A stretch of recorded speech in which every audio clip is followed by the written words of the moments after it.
Bismillah. Assalamualaikum warahmatullahi wabarakatuh. Innal hamdalillah nahmaduhu wa nasta'inuhu wa nastaghfiruhu wa natubu ilaih wa na'udzu billahi min shururi anfusina wa min sayyiati a'malina. Man yahdihillahu fahuwal muhtad wa may yudlil falan tajida lahu waliyyan mursyida. Asyhadu an la ilaha illallah wahdahu la syarika lah wa asyhadu anna Muhammadan abduhu wa rasuluh la nabiyya ba'dahu amma ba'du.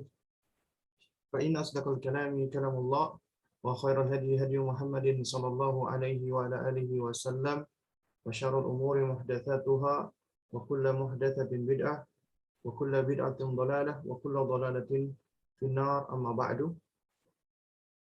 Fa inna asdaqal kalami kalamullah wa ahsanal huda huda Muhammadin sallallahu alaihi wasallam wa syarrul umuri muhdatsatuha wa kullu muhdatsatin bid'ah wa kullu bid'atin dhalalah wa kullu dhalalatin finnar amma ba'du.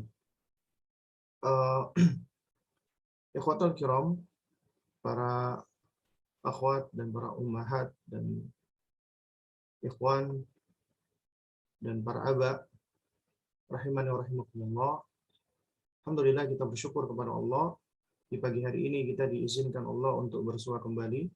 Ya, meskipun ini kita mengalami problem sebenarnya, ya, di mana seharusnya kita bisa online via Zoom, sekaligus juga via YouTube, ya. Qadarullah wa masya fa'ala, ini ada masalah ya dengan akun Zoom kita, ya. Jadi semacam minta verifikasi gitu ya dengan apa namanya, device yang baru sepertinya, sehingga kami tidak bisa untuk sign in, ya. Karenanya untuk kesempatan ini, ya, jadi kita langsung live via YouTube, ya, dan insya Allah nanti hasil rekaman kita akan share, ya, yang lebih jelas insya Allah, ya, baik gambar dan yang semisalnya kita akan share insya Allah di apa namanya, di YouTube, ya, insya Allah taala, dan mudah-mudahan kajian kita pada pagi hari ini dimudahkan oleh Allah Subhanahu wa taala, ya. Baik.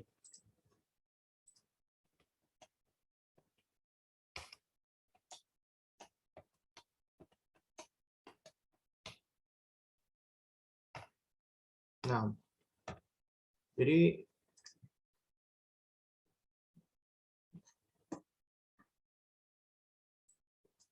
coba sekalian mulakan Allah Subhanahu wa taala, ya. Sebentar, ya. Kita coba bukan dulu sebentar. Baik. Baik, di pertemuan yang lalu, ya, kita telah membahas tentang muqaddimah, ya, dan di muqaddimah ini kita telah membahas, ya, tentang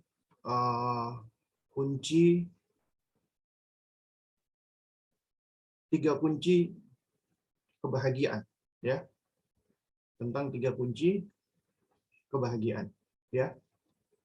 Apa itu? Yaitu idza utiya syakara wa idza btuliya sabara wa idza adnaba istaghfara. Orang yang apabila dia diberi bersyukur, apabila diuji bersabar, dan jika dia berdosa dia beristighfar kepada Allah.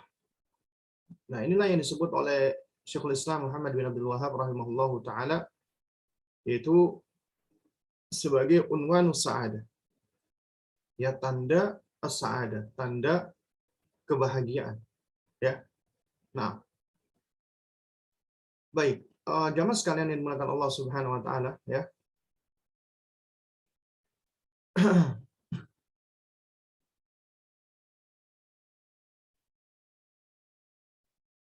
Di pertemuan yang lalu, ya, kita juga sudah membahas tentang wajibnya untuk bersabar apabila diuji oleh Allah Subhanahu wa taala. Wa idza btuliya sabara. Karena manusia dalam hal ini terbagi menjadi 4 golongan. Pertama, mutasakhid, ya, orang yang murka atau marah dengan ujian Allah, dan ini adalah orang yang tidak tahu diri. Yang kedua adalah sabir, orang yang bersabar, dan ini hukumnya wajib. Yang kedua radin, orang yang ridha, dan ini hukumnya mustahab. Ini tingkatan di atas sabar. Yang ketiga tingkatan paling tinggi yaitu syakir. Dia orang yang selalu bersyukur kepada Allah Subhanahu wa taala. Nah, baik, kemudian kita masuk di bagian yang kedua, ya, yaitu tsaniyan, yakni al-qawaidul arba, ya, 4 kaidah yang akan kita bahas. Ya, qala al-muallif rahimahullah, penulis berkata, bismillahirrahmanirrahim, i'lam arsyadakallahu li ta'atihi. Ya, i'lam, ketahuilah, arsyadakallahu li ta'atihi. Semoga Allah membimbingmu kepada ketaatan kepadanya. Ya, semoga Allah membimbing engkau, ya, kepada ketaatan hanya kepada Allah Subhanahu wa taala. Ini menunjukkan apa? Menunjukkan bahwa penulis dalam hal ini, ya, senantiasa mengiringi dengan doa, ya, manakala penulis mengajak, ya, pembacanya dengan kalimat perintah, i'lam, ya, ketahuilah, maka biasanya diiringi dengan doa. Nah, ini sebagaimana yang telah kita bahas dan kita pelajari, ya, di pertemuan-pertemuan kita yang sebelumnya, ini menunjukkan betapa rahmahnya, betapa kasih sayangnya ulama ahlu sunnah. Ya, ulama ahlu sunnah itu begitu sangat menyayangi umat, ya. Nah, sehingga setiap kali mereka para ulama ini yang memberikan pengarahan, maka biasa diiringi dengan doa. Ya, i'lam, ketahuilah, arsyadakallahu li ta'atihi.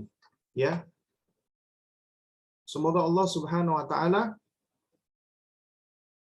membimbingmu kepada ketaatan atau membimbingmu untuk menaatinya, ya.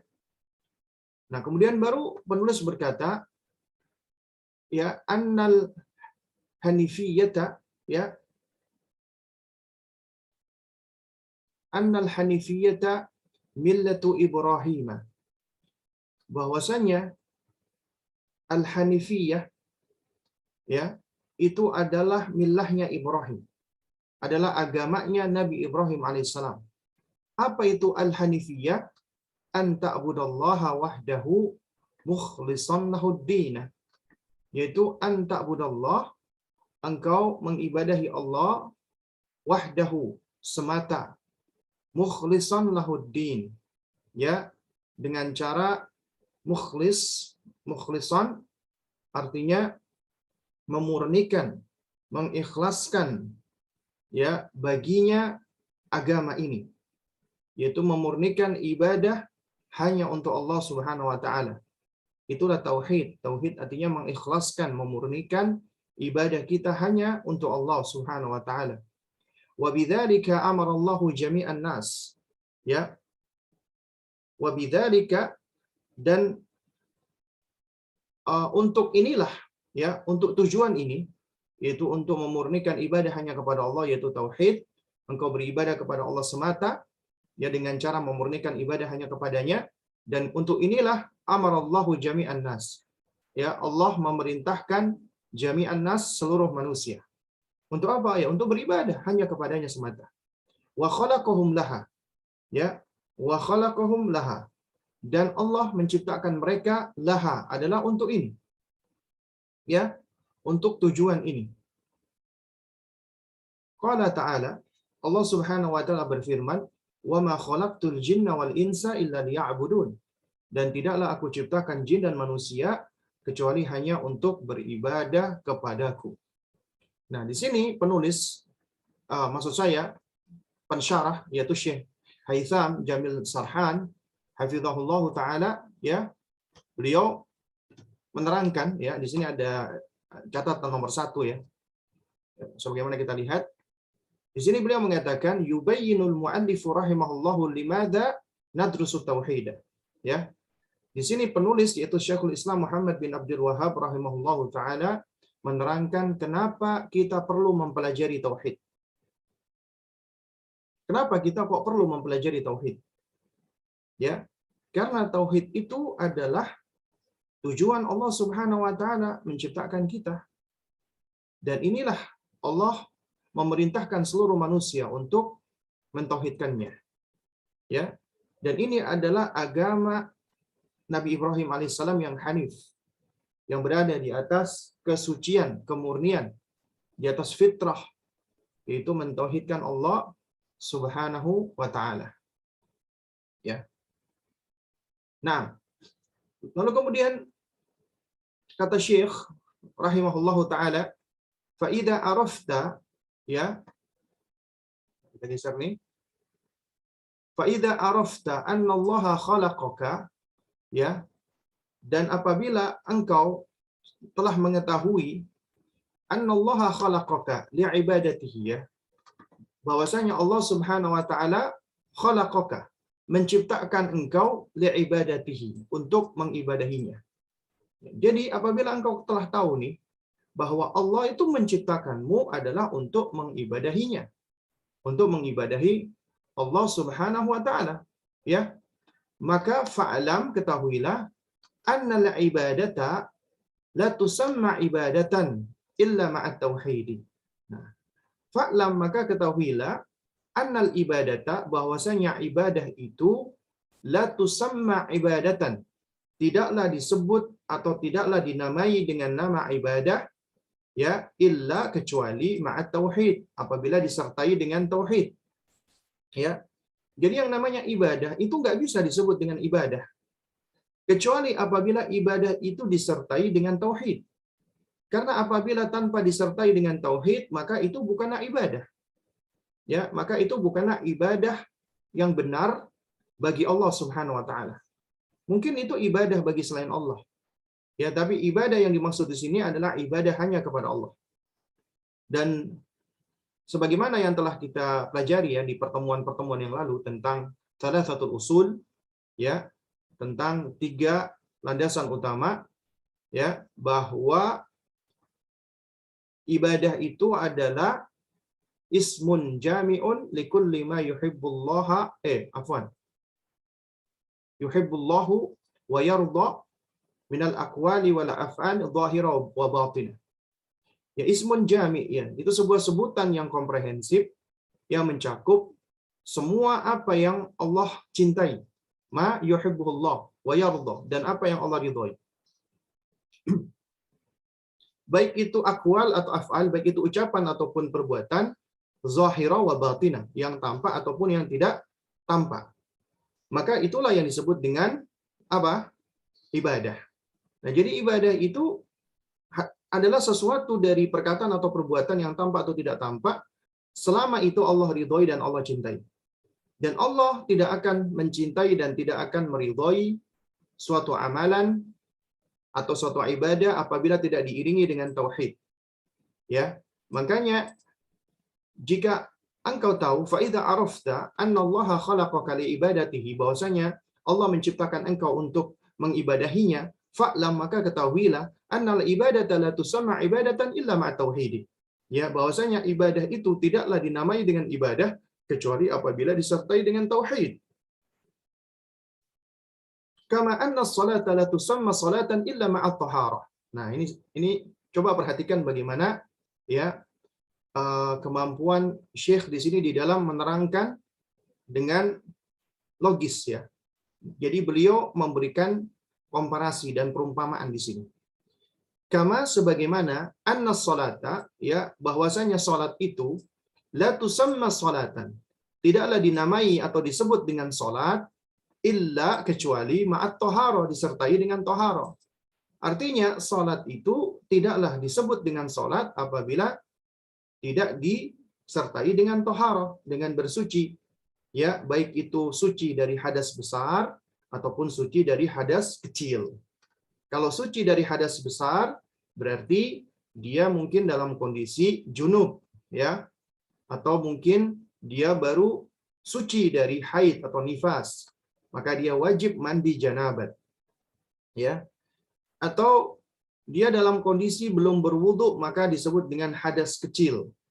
Karenanya seseorang apabila akan sholat disyaratkan, ini merupakan menjadi syarat sahnya sholat, dia harus berwudu untuk menghilangkan apa hadas kecil. Tapi apabila dia mengalami hadas besar harus mandi junub atau mandi janabat. Ya. Nah, sholat nggak akan diterima, nggak akan sah apabila tidak diawali dengan bersuci dulu, toharo. Sebagaimana ibadah tidak akan sah, tidak akan benar apabila tidak diiringi dengan tauhid, mentauhidkan Allah. Dan mentauhidkan Allah inilah ikhlas, memurnikan ibadah hanya kepadanya, dan juga ketika ibadah tidak bisa kita amalkan tanpa mencontoh manusia yang paling tahu dengan cara beribadah, yaitu Rasulullah SAW. Karenanya ibadah itu nggak akan diterima kecuali dengan ikhlas dan juga dengan mutabaah atau mencontoh Rasulullah Sallallahu Alaihi Wasallam. Nah, kemudian kata Syekh rahimahullahu taala, ya, faida dakhala syirku fil ibadati fasadat. Ya, faida dan apabila dakhala masuk asyirku, kesyirikan. Artinya dan apabila kesyirikan itu masuk ya fil ibadah, ke dalam ibadah, ya, fasadat, maka akan merusaknya, akan rusak ibadah itu. Jadi apabila kesyirikan itu merasuki ibadah, mencampuri ibadah, maka ibadahnya rusak. Ya, kal hadathi idza dakhala fit taharati. Ya, kal hadathi sebagaimana hadas, ya, idza dakhala fit taharah. Ya, apabila memasuki taharah, ketika bersuci. Artinya apabila seorang bersuci kemudian muncul hadas, misalnya dia mohon maaf kentut atau buang air, maka batal taharahnya. Ya, demikian pula apabila syirik itu masuk ke dalam ibadah, maka rusak ibadahnya. Sebagaimana seorang sedang bersuci, kemudian dia berhadas, maka akan rusak taharahnya. Ya. Nah, ini adalah logika yang sangat baik sekali ya yang ditunjukkan oleh Syekh ya rahimahullahu taala. Nah, fa idza arafta anna syirka idza khalatal ibadah afsadaha, ya, fa idza dan apabila arafta engkau telah tahu anna syirka bahwasanya kesyirikan idza apabila khalata mencampuri al ibadah, apabila mencampuri ibadah, ya. Ya ini salah ya, bukan al ibadati tapi al ibadata ya. Idza khalatal ibadata, apabila mencampuri suatu ibadah, afsadaha akan merusak ibadah tersebut ya. Jadi fa idza arafta anna syirka idza khalatul ibadata afsadaha, apabila engkau tahu bahwa kesyirikan jika mencampuri ibadah akan merusaknya, wa ahbatal amala, ya, akan menghanguskan amal, ya, akan membuat amal itu menjadi sirna, menjadi hilang, ya, wasara sahibuhu, dan wasara menjadilah sahibuhu pelakunya, artinya dan pelakunya akan menjadi minal khalidina finnar, ya, termasuk orang-orang yang abadi di dalam neraka, wal iyadhu billah wa nas'alullah as-salamah wal afiyah, ya. Nah, jadi kata Syekhul Islam Muhammad bin Abdul Wahhab rahimahullah, ya, apabila engkau tahu bahwasanya kesyirikan itu apabila mencampuri ibadah akan merusak ibadah itu dan akan menghanguskan amalan dan akan menjadikan pelakunya termasuk orang-orang yang kekal di dalam neraka, wal iyadhu billah. Arafta, maka engkau pun tahu, anna ahamma ma'alaika ma'rifatu dzalika la'ala Allah an yukhallisaka min hadhihi syabakah, ya, wa hiya syirku billahi alladhi qala Allah ta'ala fihi, ya. Nah, kata Syekh Muhammad bin Abdul Wahhab rahimahullahu taala, ya, arafta, tentulah engkau akan tahu, anna bahwasannya, ahamma yang paling urgent, yang paling penting, ma'alaika, ya, sesuatu untukmu. Jadi engkau tentunya akan tahu bahwasanya sesuatu yang paling penting bagimu, ma'rifatu, mengenali dzalika, ya, yaitu mengenali tentang hal ini. Tahu tentang hal ini, yaitu tahu tentang ya tentang bahayanya kesyirikan ini. Ya, la'alla Allah, ya, la'alla yang mudah-mudahan, ya, Allah, ya, semoga Allah Subhanahu wa taala, ya. Jadi kurang lebih maknanya begitu, ya. Ya. La'alla Allah, semoga Allah Subhanahu wa taala an yukhallisaka. Ya, semoga Allah Subhanahu wa taala akan apa namanya? Memurnikanmu, akan membersihkanmu, akan menjadikanmu terbebas min hadhihi syabakah, ya, dari apa namanya? Dari jaring-jaring kesyirikan ini, ya. Syabakah itu jaring, ya. Makanya internet, ya, net itu kan jaringan, itu disebut dengan syabakah, ya. Nah, maksudnya dari jaring-jaring, ya, kesyirikan ini. Semoga Allah membersihkanmu atau memurnikanmu dari jaring-jaring kesyirikan ini. Jadi, jika engkau tahu tentang kesyirikan, jadi kita ini tahu tentang kesyirikan, maka mudah-mudahan Allah akan menyelamatkan kamu atau membersihkan kamu dari jaring kesyirikan ini. Kenapa? Karena kaidahnya adalah araftu syarra la li syarri. Aku tahu keburukan bukan untuk mengerjakan keburukan itu, tapi untuk apa? Untuk menjauhkan diriku dari keburukan tersebut. Ya, apalagi ini kita bicara tentang syirik, ya. Karena seseorang akan kesulitan dia untuk dapat menegakkan tauhid secara murni manakala dia tidak tahu tentang kesyirikan. Ya, karenanya kita perlu untuk mempelajari syirik agar kita terhindar darinya. Agar kita tidak terjerat dengan, ya, jeratan kesyirikan. Wahiyya syirku billahi, dan, ya, dan inilah syirik kepada Allah. Jadi yang dimaksud adalah jeratan atau jaring kesyirikan kepada Allah. Alladzi qala Allah Ta'ala fihi, yang mana Allah Subhanahu wa taala telah berfirman tentangnya. Tentang kesyirikan ini, apa kata Allah? Innallaha la yaghfiru ay yushraka bihi wa yaghfiru ma duna dzalika liman yasha'u. An-Nisa 116, ya. Innallaha, sesungguhnya Allah Subhanahu wa taala, ya, la yaghfiru, tidak akan mengampuni, ya, tidak akan mengampuni ayyusyraka bihi, ya, tidak akan mengampuni ayyusyraka bihi apabila dirinya disekutukan, atau Allah tidak akan mengampuni kesyirikan, dosa syirik, ya. Wa yaghfiru ma duna dzalika, dan Allah akan mengampuni, ya, selain dari kesyirikan, lima yasha, kepada siapa saja yang Allah kehendaki. Artinya dosa selain syirik itu masih ada peluang besar untuk diampuni Allah. Orang yang misalnya dia berdusta, taruhlah dia dosa besar, berzina, ya, atau merampok, mencuri dan lain sebagainya, itu masih ada kemungkinan Allah akan mengampuni dan Allah akan memaafkannya. Ya. Itu kemungkinannya masih besar, ya. Jadi Allah Subhanahu wa taala mengampuni itu masih besar peluangnya. Tapi kalau itu udah kesyirikan, maka sudah nggak ada peluang lagi. Ya, selama dia di akhir hayatnya belum bertaubat kepada Allah Subhanahu wa taala, maka percuma. Ya. Maka percuma. Tidak akan diampuni oleh Allah Subhanahu wa taala, ya, dosa tersebut. Nah, baik, jamaah sekalian menggunakan Allah Subhanahu wa taala, ya.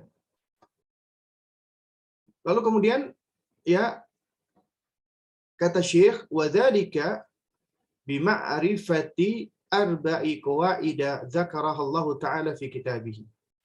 Nah, wa dzalika, dan yang demikian ini artinya kita mengetahui tentang kesyirikan, ya, bima'rifati arba'i qawaid, ya, itu bisa kita peroleh dengan mengetahui tentang 4 kaidah.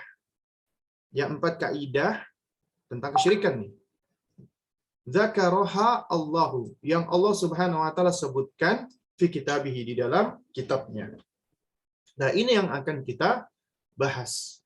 Ya, kaidah di dalam memahami tentang kesyirikan. Kenapa perlu kita ketahui agar kita terbebas, terselamatkan, ya, dari kesyirikan. Ya. Nah, ini ada 4 kaidah utama yang disebutkan oleh Syekhul Islam Muhammad bin Abdul Wahhab rahimahullah agar kita terhindar dari kesyirikan. Ya. Al-qaidatul ula, kaidah yang pertama. Nah, ini perlu, penting ini. Al-qaidatul ula, kaidah yang pertama. Kita masuk di kaidah yang pertama. Anta lama, ya, hendaknya Anda perlu tahu annal kuffara, bahwasanya orang-orang kafir, alladzina qatalahum Rasulullah sallallahu alaihi wasallam, yang mana mereka itu diperangi oleh Rasulullah sallallahu alaihi wasallam, ya, hendaknya Anda perlu tahu bahwa orang-orang kafir yang diperangi oleh Rasulullah sallallahu alaihi wasallam, mukirruna, mereka menetapkan, mereka meyakini bi annallaha ta'ala, bahwasanya Allah Subhanahu wa taala huwal khaliqu, Allah itu adalah pencipta, wal mudabbiru, dan Allah adalah pengatur. Jadi perhatikan ini. Ternyata orang-orang musyrikin Quraisy yang diperangi oleh Rasulullah, mereka meyakini Allah pencipta dan Allah pengatur. Jadi mereka itu tidak punya keyakinan bahwa ya bukan Allah yang menciptakan mereka, tapi Allah meyakini mereka diciptakan Allah, Allah yang mengatur mereka. Ya. Wa anna dzalika lam yudkhilahum fil Islam. Ya. Wa anna dzalika, namun yang demikian ini, lam yudkhilahum, ya, tidaklah memasukkan mereka fil Islam, ya, tidaklah memasukkan mereka ke dalam Islam, ya.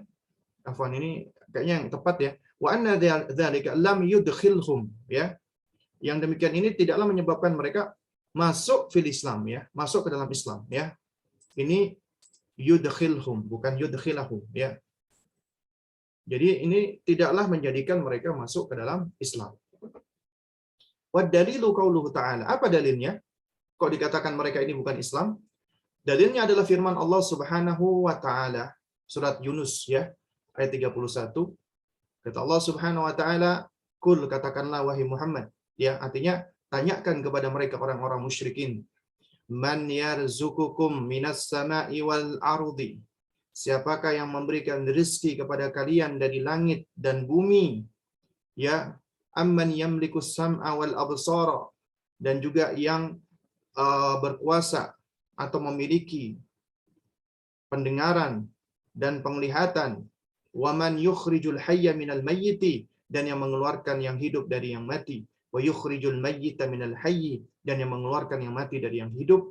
Waman yudabbirul amra, dan yang mengatur segala urusan. Fasayaquluna, maka mereka semua akan menjawab, Allah. Allah yang melakukan itu semua. Faqul afala tattaqun. Lantas, kenapa kalian tidak bertakwa kepadanya? Kalau kalian meyakini Allah yang memberikan kalian rezeki, Allah yang memiliki pendengaran dan penglihatan kalian, Allah yang mengeluarkan hidup dari yang mati dan yang mati dari yang hidup, dan Allah yang mengatur semuanya, kenapa kalian kok nggak bertakwa kepada Allah? Ya, kenapa? Ya. Nah, ini adalah sebuah perintah yang Allah berikan kepada Nabi kita untuk disampaikan kepada orang-orang musyrikin Quraisy agar mereka mau mempergunakan akalnya. Ya. Dan kalimat tanya di sini adalah kalimat tanya dalam rangka untuk tanbih, peringatan, dan istinkar, dan untuk mengingkari perbuatan mereka. Ya. Nah, jadi coba kita perhatikan, ya, di sini, ya, di catatan nomor 2, yaitu Syekh Haitham, ya, Sarhan hafizahullah, beliau mengatakan al-kufarul ladzina bu'itsa fihim an-nabi sallallahu alaihi wasallam, ya, sallallahu alaihi wasallam, kanu yukirruna bi tauhid rububiyah. Orang-orang kafir yang Nabi sallallahu alaihi wasallam diutus di tengah mereka, ya, mereka itu dahulunya meyakini tauhid rububiyah.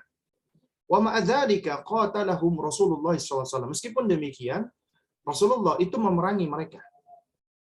Ya. Kenapa? Fal khusumatu bainahum wa bainan Nabi sallallahu alaihi wasallam kanat fi tauhidil uluhiyah. Karena pertentangan yang terjadi antara mereka dengan Nabi sallallahu alaihi wasallam itu adalah di dalam tauhid uluhiyah. Fa kullu man sarafa syai'an minal ibadati li ghairillah fa huwa musyrikun kafirun. Fa kullu, dan siapa saja, ya, setiap orang, man sarafa syai'an, yang memalingkan sesuatu minal ibadah dari peribadatan li ghairillah kepada Allah, fahuwa musyrikun kafirun, maka dia adalah seorang musyrik yang kafir. Ya. Nah, jadi pelajarannya apa di sini yang bisa kita pelajari, jamaah sekalian? Adalah ternyata orang-orang musyrikin Quraisy, mereka itu meyakini tauhid rububiyah. Ya. Mereka apa namanya? Meyakini tauhid rububiyah. Ya. Nah, dan ini juga banyak ya disebutkan oleh Allah Subhanahu wa taala ya. Apa namanya? Yang menerangkan tentang ini ya. Misalnya contoh ini. Dalam surat Ar-Ra'd ya, ayat ke-16. Allah Subhanahu wa taala berfirman kepada nabi kita, "Qul man rabbus samawati wal ardi qulillahu." Qul ya.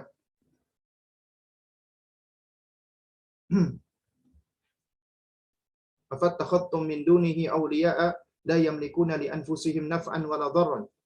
Qul hal yastawil a'ma wal basiru am hal tastawil dhulumat wan nur am ja'alu lillahi syuraka khalaqu ka khalqihi fatashabahal khalqu 'alaihim qulillahu khaliqu kulli syai'in wa huwal wahidul qahhar. Ya. Allah Subhanahu wa taala katakanlah wahai Muhammad, ya, man rabbus samawati wal ardi. Ya, siapakah Rabbnya langit dan bumi? Kul katakanlah Allah, ya. Kemudian kul katakanlah fattakhadtum min dunihi awliya. Ya. Pantaskah kalian mengambil pelindung selain Allah Subhanahu wa taala? Ya, yang mana la yamlikuna li anfusihim naf'an wala dharran. Yang mana pelindung-pelindung yang kalian sembah itu enggak kuasa mendatangkan manfaat maupun menolak madarat bagi diri mereka sendiri. Ya. Nah, ini juga Allah sebutkan di dalam surat Ar-Ra'd, ya. Nah. Dan juga kita lihat di dalam surat Al-Mu'minun misalnya. Ayat ayat ke-86. Ya. Kita bisa lihat misalnya mulai dari ayat ke-84 misalnya. Qul katakanlah wahai Muhammad, limanil ardu wa man fiha in kuntum ta'lamun. Ya. Milik siapakah bumi dan semua apa yang ada di dalamnya jika kalian mengetahui? Maka apa jawaban mereka? Ya. Sayaquluna lillah. Mereka semua akan menjawab lillah. Itu semua milik Allah. Qul afala tadhakkarun. Ya, katakanlah, lantas mengapa kalian tidak mau mengambil pelajaran atau tidak mau ingat? Kemudian qul katakanlah wahai Muhammad, man rabbus samawati sab'i wa rabbul arsyil 'azim. Siapakah Rabbnya langit yang 7 dan Rabbnya arsy yang agung? Sayaquluna lillah. Mereka akan menjawab milik Allah. Qul afala tattaqun. Katakanlah wahai Muhammad, ya lantas kenapa kalian tidak mau bertakwa?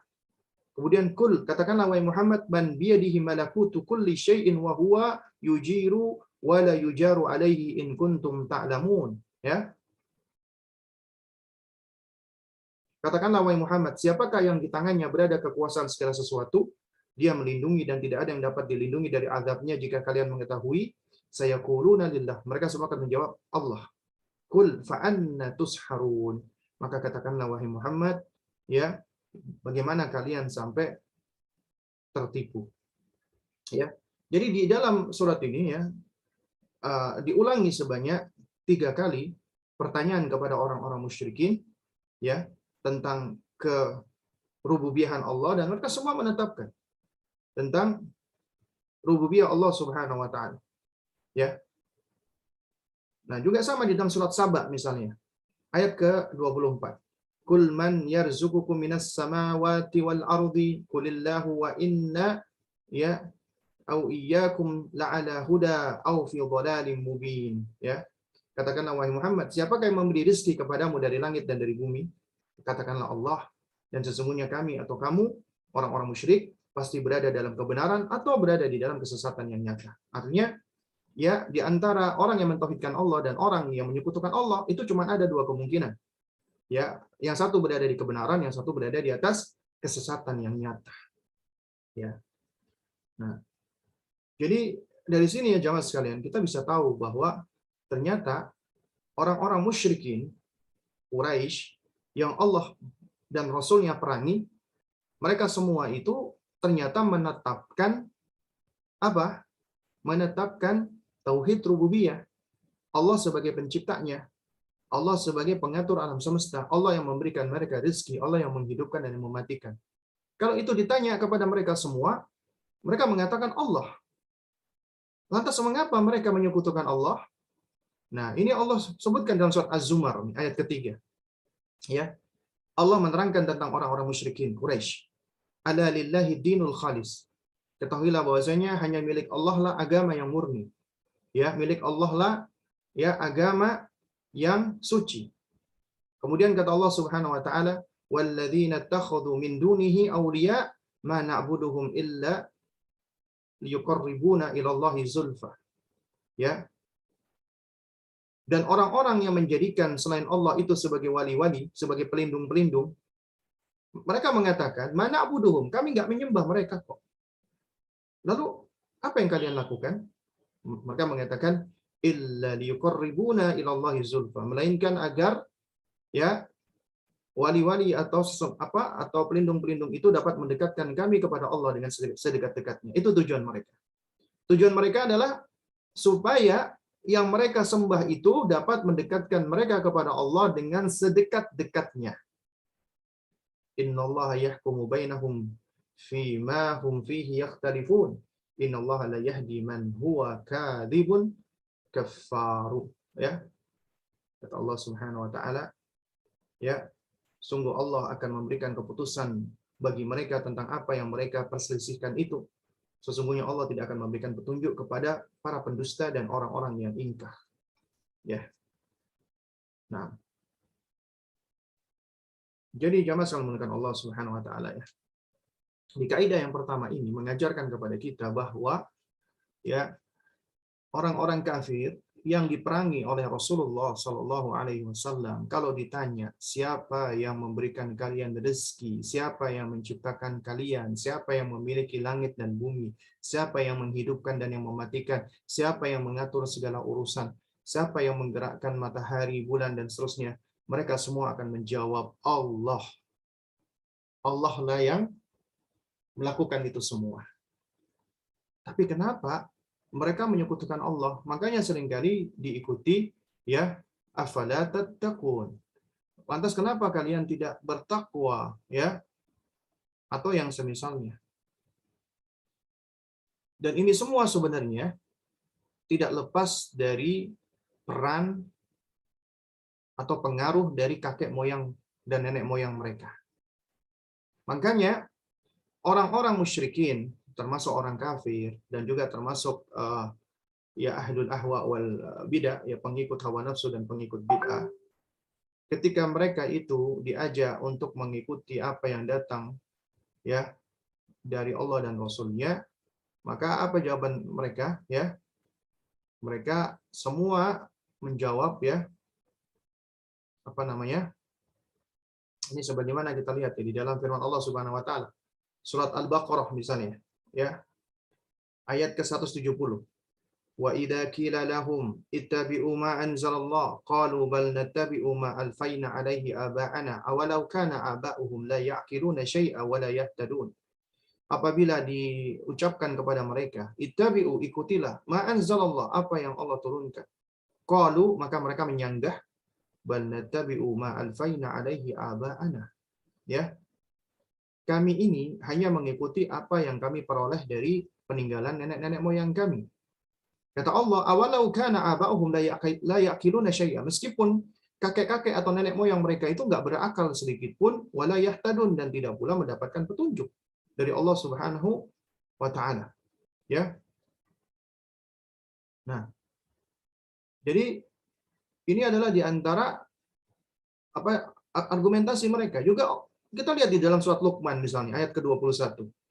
Wa idza qila lahum ittabi'u ma anzalallah qalu bal nattabi'u ma wajadna 'alaihi aba'ana awalau kana syaitanu yad'uhum ila 'adabis sa'ir. Ya. Dan apabila dikatakan kepada mereka, ittabi'u ma anzalallah, ikutilah apa yang diturunkan Allah. Qalu, mereka menyanggah, Bal nattabi'u ma wajadna 'alaihi aba'ana. Kami hanya mau ikut apa yang kami dapati dari nenek moyang kami, dari kakek moyang kami, dari orang tua kami. Awalau kana syaitanu yad'uhum ila 'adzabis sa'ir. Ya meskipun sebenarnya syaitan menyuruh mereka ke dalam adab yang berkobar-kobar apinya. Ya. Nah, jadi ini adalah di antara argumentasi yang sering mereka gunakan. Apa itu? Mengikuti kakek-kakek dan nenek-nenek moyang mereka. Karena memang ternyata yang menyebabkan umumnya manusia itu keluar dari fitrahnya, keluar dari akidah tauhid yang benar adalah karena orang tua. Ya, orang tua. Sebagaimana ya sabda Nabi yang mulia alaihi wasallam, "Ma min mauludin illa yuladu ala fitrah." Ya, setiap bayi yang dilahirkan semuanya berada di atas fitrah. Fitrah itu berada di atas tauhid, ya berada di atas apa namanya? Di atas ma'rifatullah, ya. Tapi kata Nabi, fa abawahu yuhawidanihi wa yunassiranihi wa yumajjisanihi. Kedua orang tuanya menjadikan anaknya itu Yahudi, Nasrani atau Majusi. Ya. Jadi sebab orang tua, ya. Karenanya nggak heran kalau Al-Hafidz Ibnu Qayyim rahimahullah sampai mengatakan, "Idza tabartal fasada fil auladi ra'aita 'amatahu min kibalil aba." Apabila engkau perhatikan rusaknya anak-anak ini, ya penyebab utamanya itu apabila engkau saksikan, itu nggak lepas dari peran orang tua. Karena sebab orang tua. Ya, orang tua yang menyebabkan anak-anak itu menjadi rusak. Apalagi orang tua yang musyrik, yang kafir, ya akhirnya itulah yang akan membentuk dan mempengaruhi akidah mereka. Kecuali yang Allah rahmati. Ya, dan orang tua yang cenderung merusak umumnya anak manusia. Ya. Karenanya argumentasi mereka orang-orang musyrikin, orang-orang kafir dan ahlul ahwa wal bidah itu selalu mengikuti ajaran nenek moyang, ajaran orang tua mereka, ajaran leluhur mereka. Ketika diajak mengikuti Allah dan Rasulnya, mengikuti Al-Quran dan Sunnah, argumentasi mereka adalah ini adalah tradisi yang kami dapati dari orang-orang tua kami, dari nenek-nenek moyang kami, gitu. Ya, ini adalah suatu hal yang sudah mendarah daging, ya. Meskipun kalau ditanya, siapa yang menciptakan kamu? Allah. Siapa yang memberi kamu rezeki? Allah. Siapa yang menghidupkan dan mematikan kamu? Allah. Tapi ternyata mereka menjadikan adanya sarana-sarana untuk mendekatkan diri kepada Allah. Mereka berdoa meminta kepadanya. Nah, namun mereka mengklaim mana abuduhum, kami tidak menyembahnya. Kami nggak menyembah, ya, apa wali-wali tersebut atau pelindung-pelindung tersebut. Illa liyuqarribuna ilallahi zulfa. Melainkan yang kami lakukan itu adalah untuk supaya bisa dekat kepada Allah dengan sedekat-dekatnya. Ternyata apa yang mereka lakukan itu untuk mendekatkan diri kepada Allah. Ya, supaya mereka dekat dengan Allah Subhanahu wa taala. Ya. Jadi mereka merasa tidak mengibadahi ya sesembahan-sesembahan tersebut. Tapi mereka itu sedang mencari jalan, istilahnya bertawassul untuk mendekatkan diri kepada Allah melalui makhluk-makhluk Allah tadi. Ya, yang mereka sadar nggak sadar jatuh kepada kesyirikan ketika mereka meminta-minta, memohon pertolongan kepada selain Allah. Berdoa tidak langsung kepada Allah, tapi melalui perantara-perantara tadi. Kenapa? Ya karena syubhat diantaranya. Karena mereka menganggap bahwasanya yang mereka pinta itu lebih dekat dengan Allah. Punya kedudukan yang dekat dengan Allah. Dan mereka berburuk sangka dengan diri mereka sendiri. Ya, aku ini banyak dosanya, banyak maksiatnya, jauh dari Allah. Kalau aku minta kepada Allah, Allah nggak akan kasih. Tapi kalau aku minta melalui perantaraan, ya orang-orang yang soleh, orang-orang yang tadinya soleh kemudian dijadikan sebagai sarana untuk mendekatkan diri kepada Allah, kemudian dia berdoa kepadanya dengan harapan orang itu akan menyampaikan kepada Allah dan Allah mau mendengarkan orang itu. Ya, lalu kemudian apa yang dipinta akan diberikan oleh Allah. Nah, ini berarti jatuh kepada bukan hanya kesyirikan, ini berburuk sangka kepada Allah. Padahal Allah mengatakan ud'uuni astajib lakum, mintalah kepadaku, aku akan penuhi. Nabi mengatakan doa wal ibadah. Doa itu ibadah. Allah senang hamba-hambanya yang bersimpuh, ya bermunajat meskipun penuh dengan dosa, meminta kepada Allah, memohon ampunan kepada Allah. Allah senang, ya. Sementara mereka yang dia merasakan dirinya itu kotor, penuh dengan dosa, alih-alih mereka bertaubat meminta kepada Allah, tapi malah mereka menjadikan makhluk-makhluk yang lainnya agar mereka bisa mendapatkan ampunan dari Allah, agar mereka bisa mendapatkan ya sesuatu dari Allah melalui perantara-perantara tadi. Akhirnya mereka jatuh kepada kesyirikan,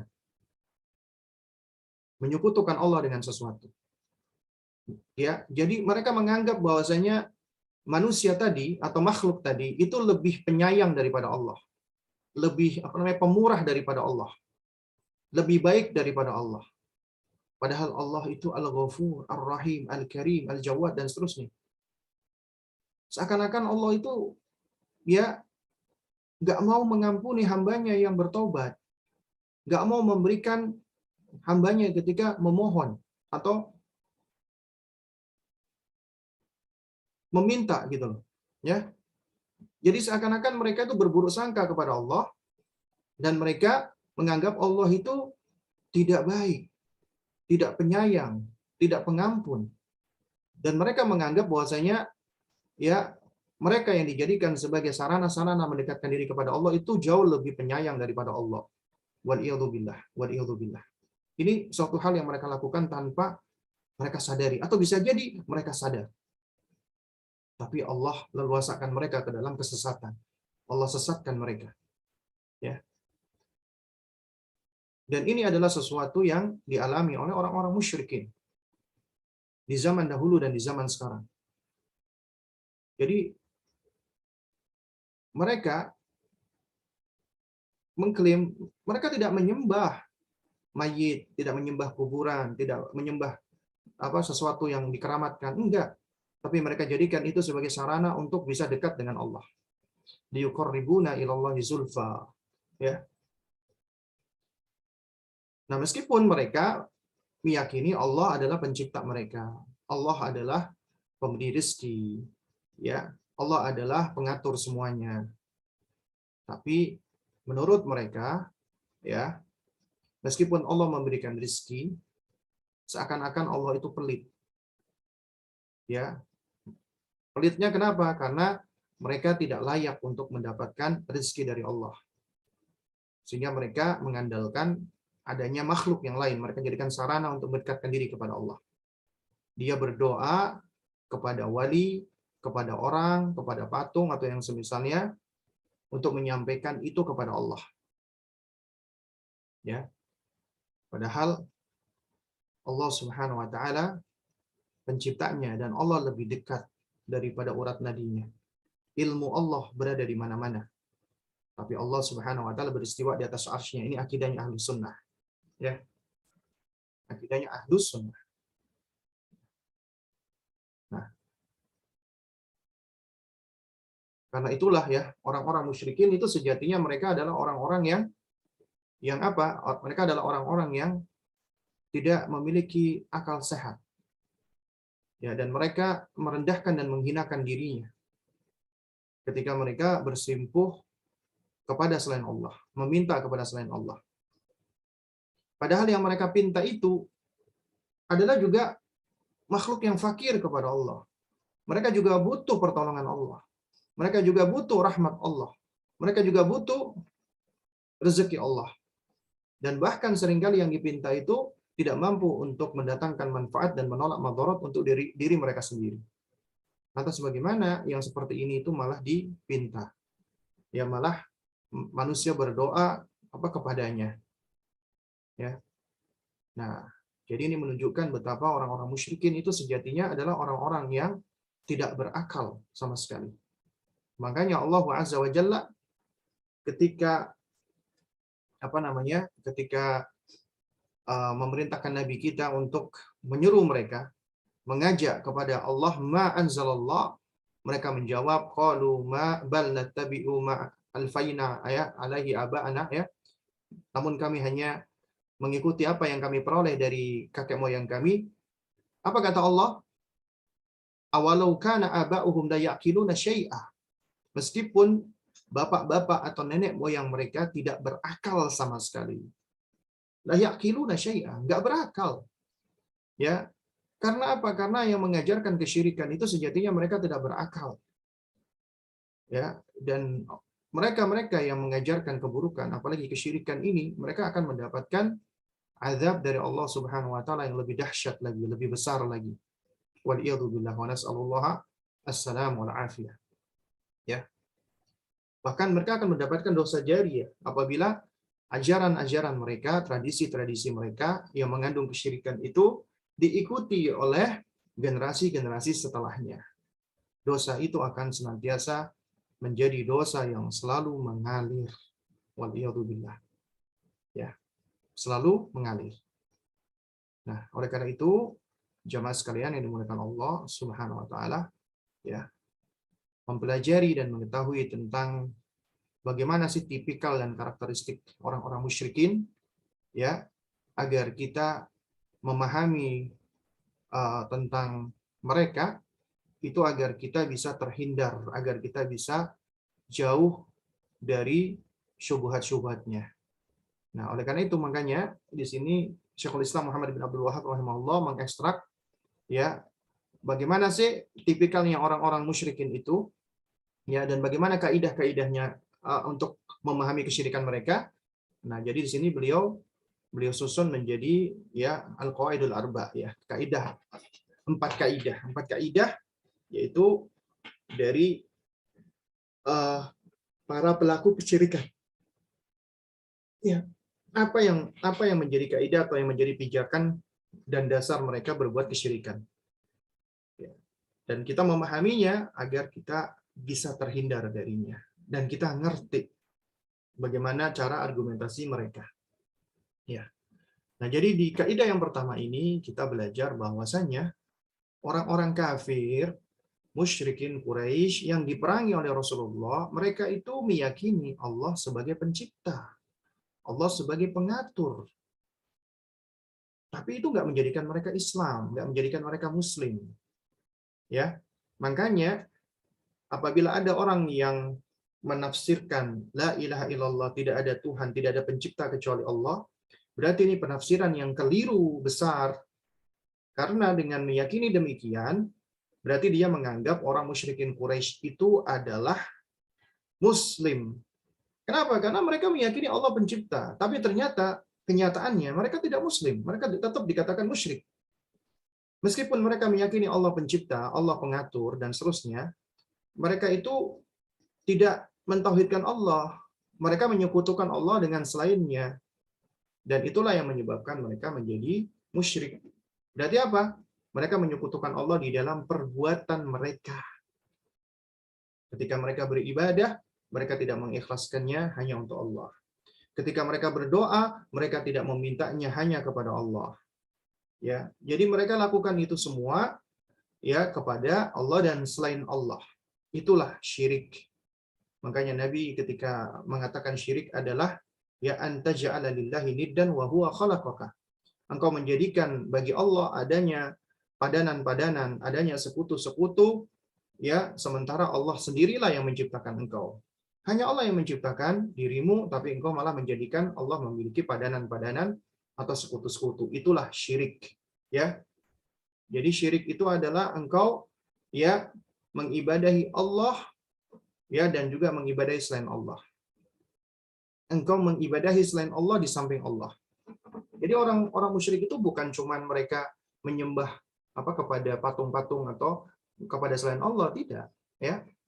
Itu memang musyrik yang tulen, ya. Tapi, ya, musyrik yang sebenarnya yang diperangi oleh Rasulullah, yaitu musyrikin Quraisy, mereka itu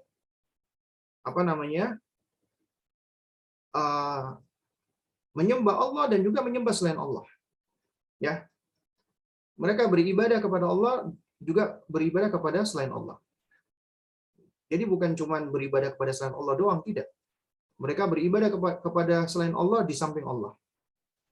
Jadi mereka menjadikan adanya padanan-padanan sekutu-sekutu yang sama dengan Allah Subhanahu wa taala. Ya. Nah, inilah musyrikin Quraisy. Baik, ya. Ini adalah kaidah pertama yang sudah kita pelajari. Insya Allah nanti kita akan lanjutkan di kaidah berikutnya. Yang mudah-mudahan nanti di pertemuan kita berikutnya ya, Allah berikan kemudahan, kita bisa online lagi ya via Zoom ya. Ini dikarenakan ada masalah teknis ya, sehingga qadarullah wa masyafa'ala ya. Apa namanya? Kita mengalami gangguan teknis ya, sehingga tidak bisa online via Zoom ya. Jadi akhirnya kita online-nya via YouTube meskipun dengan tampilan layar yang kurang jelas ya. Tapi insya Allah nanti saya akan upload ya yang versi yang apa namanya yang lebih jelasnya insya Allah nanti di YouTube. Baik, ini ada pertanyaan ini.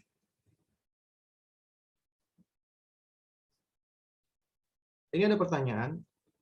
Izin bertanya, apa sebabnya jika seseorang rajin melakukan ibadah sunnah seperti puasa Daud, sholat malam, atau ibadah sunnah lainnya, tapi hidayah sunnah belum datang kepadanya, masih melakukan bid'ah?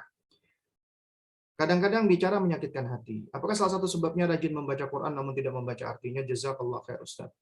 Baik. Ya. Kalau kita perhatikan ada orang-orang yang semangat melakukan ibadah sunnah, tapi di sisi lain dia banyak juga melakukan banyak melakukan bid'ah misalnya, maka ya ketika kita menyikapi orang seperti ini adalah ya kita loyal, wala kepadanya di dalam sunnah yang dia kerjakan, dan kita barok darinya atas bid'ah yang dia kerjakan gitu. Ya, inilah konsep al-wala wal bara. Ya, kita tetap berwala kepadanya, mencintai dia di dalam hal-hal yang dia berada di atas kebaikan, di atas sunnah, karena melaksanakan ibadah sunnah itu adalah suatu hal yang tentunya kita harus apresiasi, kita harus sayangi, kita cintai gitu. Tapi di dalam hal-hal yang sifatnya bid'ah atau maksiat ya kita berlepas diri darinya. Ini yang pertama. Kemudian yang kedua, yang namanya manusia itu tentunya nggak ada yang sempurna ya. Artinya ketika dia di satu sisi beribadah, di satu sisi dia mungkin juga masih jatuh kepada kemaksiatan ya. Dan ini adalah umumnya manusia. Artinya ya nggak ada orang yang benar-benar dia bisa bebas dari kejelekan-kejelekan. Dan inilah fungsi daripada munasohah, ya, saling menasehati, saling mengingatkan, saling meluruskan. Karena siapa sih di antara kita yang tidak pernah jatuh kepada kemaksiatan? Kita jatuh kepada kemaksiatan, jatuh kepada kesalahan. Ya, tapi sebaik-baik mereka yang jatuh kepada kemaksiatan, mereka selalu ya bertaubat kepada Allah dan mereka mau menerima nasihat. Itu yang kedua. Yang ketiga, ya, jika kita dapati ada orang yang mereka itu nggak bisa dinasehati, sulit untuk diberikan nasihat, ya, umumnya menentang, ya, dan cenderung menyombongkan diri, karena sombong itu maknanya adalah ghamtun nas wa batrul haq, merendahkan manusia dan menolak kebenaran. Maka orang seperti ini ya sudah, kita cukup nasihati, kemudian diterima alhamdulillah, nggak diterima ya sudah. Kita nggak usah menyibukkan diri dengan orang-orang seperti ini. Kita cukup doakan semoga Allah memberikan hidayah, ya. Lalu kemudian yang keempat, jika ada orang dia itu yang tampak dominannya bid'ah, ya dia banyak melakukan kebid'ahan, namun dia masih sering kelihatan melakukan ibadah-ibadah seperti puasa sunnah, sholat malam ya, yang zahir, yang tampak ya, maka yang bisa kita lakukan itu adalah apa? Adalah yang pertama, kita jangan mentakyin, jangan menvonis dia. Artinya menvonis niatnya dia, ya. Karena kita tidak perintah untuk menvonis niatnya orang, ya. Cuman kita jadikan ini sebagai pelajaran untuk diri kita. Kenapa? Ya karena bisa jadi ada orang-orang yang mereka banyak melakukan bid'ah, lalu kemudian mereka juga banyak beribadah, ya, banyak menampakkan ibadah-ibadah sunnah misalnya, ya. Maka kita bisa mengambil pelajaran, ya, yaitu seharusnya kita sebagai seorang yang yang berintimak kepada sunnah, ahlu sunnah, maka kita harus lebih bersemangat dari dirinya, ya. Itu seharusnya menjadi penghasung kita untuk lebih gemar bersemangat di dalam beribadah. Masa kita kalah sama ya orang yang masih melakukan banyak bid'ah gitu loh. Kemudian yang kedua, ya, orang-orang yang melakukan kebid'ahan ya, lalu kemudian dia beramal dan amalnya itu kecampur dengan bid'ah, maka sejatinya kita perlu kasihan dengannya. Kenapa? Karena amal-amal tersebut ya, sesuai dengan zohir dan sesuai dengan apa yang disampaikan oleh Nabi melalui lisannya Ibunda Aisyah radhiyallahu taala anha, di mana Nabi SAW bersabda, "Man amila amalan laisa alaihi amruna fahuwa raddun." Atau di dalam riwayat yang lain dikatakan, "Man ahdatsa fi amrina hadza ma laisa minhu fahuwa raddun." Siapa yang melakukan amalan tidak ada tuntunannya dari Nabi, tertolak, ya, akan tertolak. Nah, karena itu makanya sungguh kasihan orang-orang yang melakukan ibadah, banyaknya ibadah, tapi tertolak. Kenapa? Karena bid'ah yang dia lakukan. Ya. Nah, kemudian yang ketiga, biasanya ahlul bid'ah, para pelaku bid'ah, ketika dia melakukan suatu amal, biasanya nih ya, kita tidak berusaha untuk menvonis ya, tapi kita hanya mengambil pelajaran dan untuk apa, sebagai bentuk kehati-hatian kita. Orang yang melakukan bid'ah itu biasanya mereka itu melakukan ibadahnya itu bukan karena tendensi murni karena Allah, tapi tendensi dunia.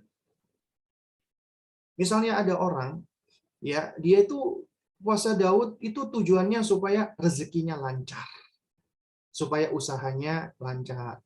Dia sholat malam itu tujuan utamanya adalah supaya dia apa namanya, bisa mendapatkan ini dan itu dari tujuan-tujuan dunia. Biasanya ahlul bidah itu seperti itu. Mereka melakukan bid'ah, ibadahnya mereka tujuannya dunia. Makanya jangan heran ya, orang-orang seperti ini mereka seringkali datang ke seorang kiai atau habib atau yang semisalnya, mereka minta amalan-amalan, ya, toriko-toriko, wirid-wirid yang bisa mereka praktekkan dalam rangka untuk meraih tujuan dunia tadi. Mereka rela loh, mau untuk membaca misalnya zikir-zikir yang diajarkan oleh kiainya atau habibnya yang tidak ada tuntunannya dari Nabi. Mereka baca sebanyak misalnya 1111 kali di jam 11 siang. Ini kan jelas ya, suatu hal yang tidak ada tuntunannya dari Nabi SAW. Mereka rela melakukannya, bercapek-capek, berlelah-lelah. Tujuannya apa? Dunia. Ya, tujuannya dunia. Ya. Nah, oleh karena itu makanya apabila kita dapati ada orang masih suka bermaksiat, sementara di sisi lain dia masih suka beribadah, biasanya ibadahnya itu adalah ibadah yang hanya zohir saja. Batinnya lalai dari ibadah. Artinya ketika dia beribadah, ya, itu dia tidak menjiwai ibadahnya. Cuman zohir doang. Ya. Salatnya cuman zohir. Karena apabila seseorang itu ibadah zohiran wa batinan, maka itu akan mempengaruhi suluk atau perangainya dia. Ya, karena kita meyakini ya bahwasanya ya inna sholata tanha 'anil fahsya wal munkar. Sesungguhnya salat itu mencegah dari perbuatan keji dan mungkar. Kalau ada orang masih salat tapi dia suka berbuat keji dan mungkar, ya mungkin dia salat secara zahir tapi secara hati, secara batin dia nggak salat, belum salat, lalai dari salatnya. Ya, itu biasanya karena ya hal-hal yang seperti ini. Nah, kemudian pertanyaan yang berikutnya, Ana punya anak perempuan yang saat ini merupakan ujian bagi Ana. Anak pertama, Ana sulit sekali mendengar nasihat. Jika dinasihati selalu menjawab dengan nada tinggi. Selalu mengulangi kesalahan yang sama, seperti berbicara kasar dengan teman-temannya, mendengar musik. Apakah ini karena dosa Ana di masa lalu dan bagaimana agar bisa menjadi ibu yang sabar membersamai anak-anak karena seringkali Ana tidak sabar. Mohon doanya Ustaz. Jazakumullah khair. Ya, anak memang ujian bagi Allah.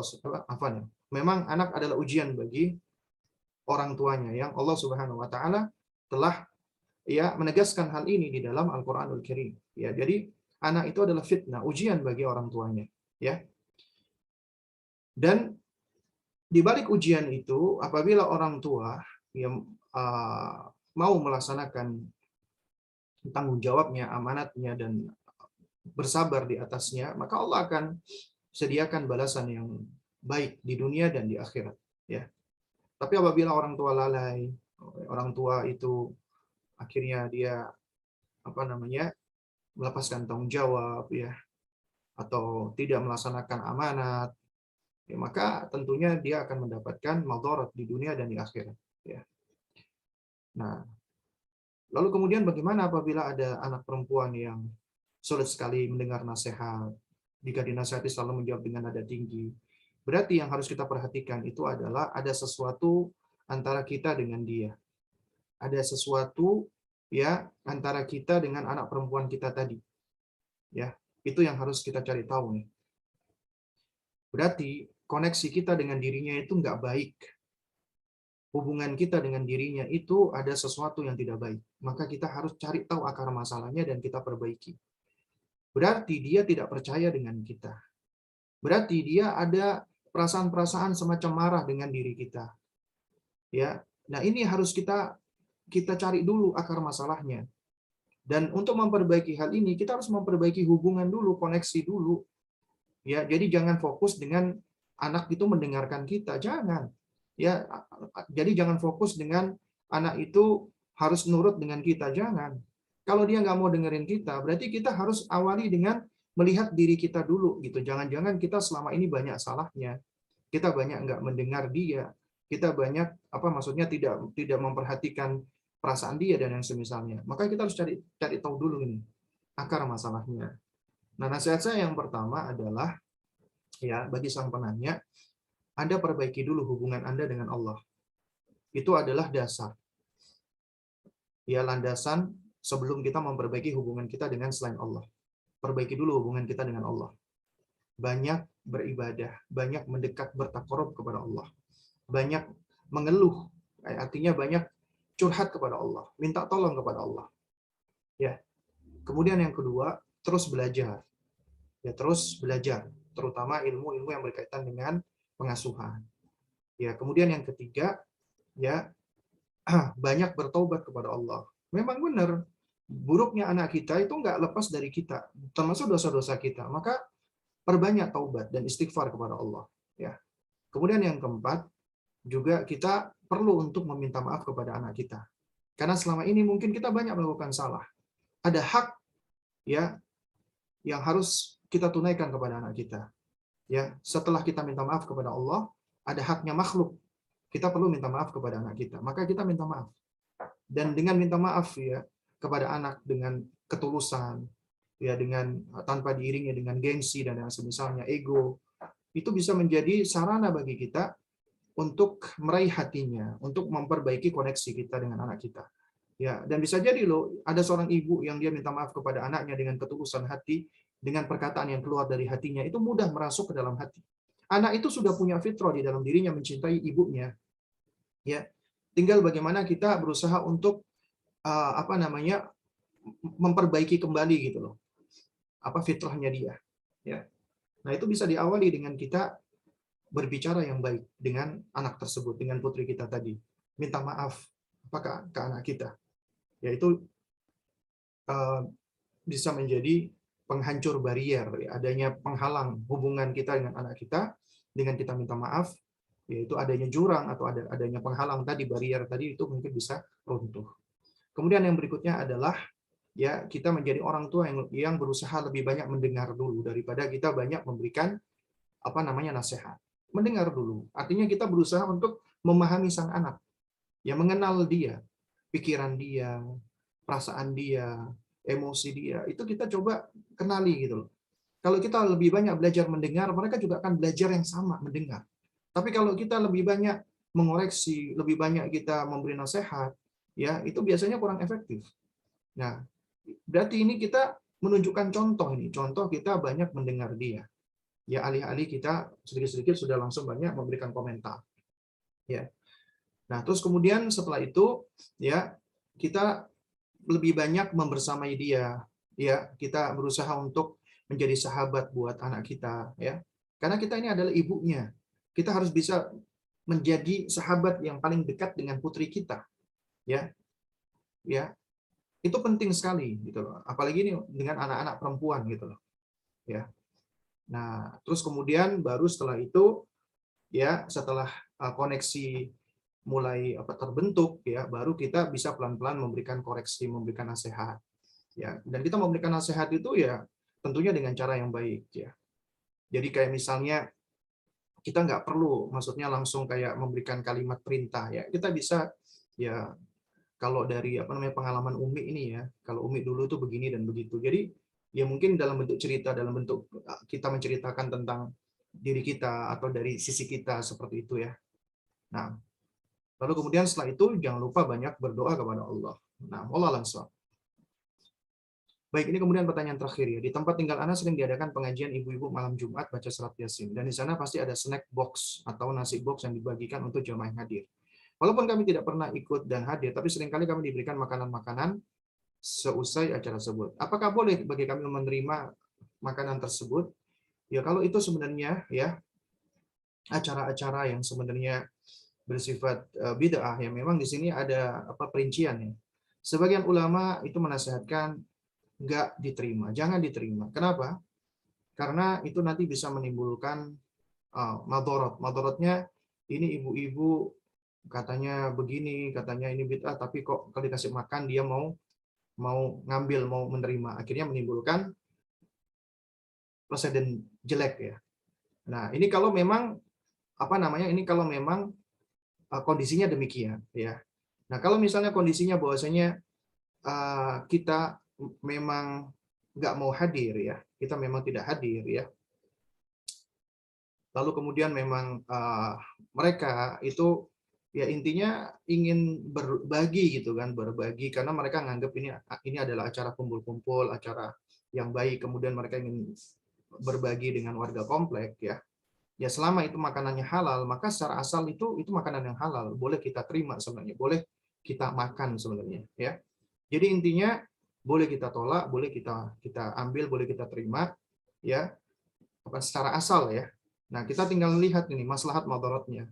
Kalau kita tolak misalnya madaratnya lebih besar, kita dianggap sombong, kemudian kita dianggap apa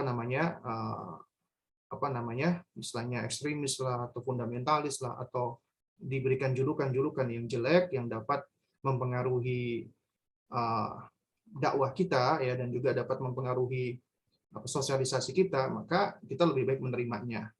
Ya, tapi kalau mereka sudah tahu tentang sikap kita, bagaimana bagaimana apa namanya ya maksudnya mereka sudah tahu motif kita gitu loh, bahwasanya kita nggak mau hadir karena itu memang bid'ah. Tapi di sisi lain kita tetap berbuat baik dengan mereka gitu loh. Maka ya kita lebih baik menolaknya dengan cara baik ya. Jadi kita menolak dengan cara yang santun, dengan cara yang baik ya. Kalau mereka sudah tahu tentang motif kita gitu kan. Nah, cuman kalau mereka masih belum tahu tentang motif kita dan kita ingin melakukan ingkarul mungkar dengan cara persuasif ya, tidak secara frontal misalnya, ya sebenarnya kalau ditolak itu menimbulkan madarat, maka yang lebih baik adalah kita menerimanya gitu ya. Ya Allah bisawab. Baik, ini sepertinya sudah semua pertanyaan yang masuk ya. Jadi kita cukupkan dulu sampai di sini. Kurang lebihnya saya mohon maaf apabila ada hal-hal yang kurang berkenan. Yang benar tentunya datangnya dari Allah Subhanahu wa taala, yang batil datangnya dari diri saya pribadi. Kita tutup dengan kafaratul majelis. Subhanakallahumma wa bihamdik asyhadu an la ilaha illa anta astaghfiruka wa atubu ilaik. Wassalamualaikum warahmatullahi wabarakatuh.